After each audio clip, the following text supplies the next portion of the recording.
बिस्मिल्लाहिर्रहमानिर्रहीम। अस्सलाम वालेकुम। एक टांग पर खड़े रहने से क्या होने वाला है, अगर आपको पता चल जाए आप एक टांग पर खड़े होने पर मजबूर हो जाएं। आजकल अक्सर नौजवान जोड़ों के दर्द में मुब्तला नजर आते हैं और कम उम्र में ही मुख्तलिफ अद्वियात का इस्तेमाल करने लगते हैं, जिसकी वजह से इनकी सेहत मुतासिर होने का खदशा बढ़ जाता है। लेकिन क्या आपको मालूम है कि एक पाँव पर खड़े रहने से आपके जोड़ मजबूत होते हैं? जिस्मानी वर्जिश के माहिरीन की तहकीक के दौरान ये बात वाज़िया हुई है कि एक टांग पर खड़े होने के हैरत अंगेज साइंसी फवायद हैं। आज हम आपको जोड़ों की मजबूती के लिए माहिरीन की एक तजवीज बताते हैं। दिन में 10 से 15 मिनट एक पाँव पर खड़े हों, फिर अपने दोनों हाथों को जहाज के पर की तरह फैलाएं। अब आंखों को बंद करके हर 20 सेकंड के बाद पाँव को तब्दील करते रहें। इस तरीके से न सिर्फ आपके जिस्म के पट्टे और जोड़ मजबूत होंगे, बल्कि आपका जिस्म भी मतवाजन हो जाएगा। नोट: एक पाँव पर खड़े होने में दुश्वारी हो तो आप अपने दोनों हाथों से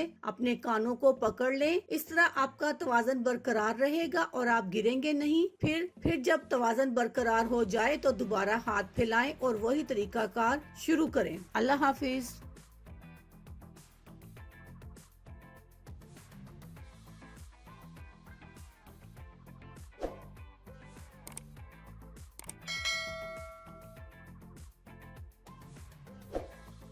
अगर आपको हमारी वीडियो अच्छी लग रही है तो हमारे वीडियोस को लाइक करें और अपने सब दोस्तों से शेयर करें और साथ हमारे चैनल ऑनलाइन रेमेडीज को सब्सक्राइब करना ना भूलिएगा।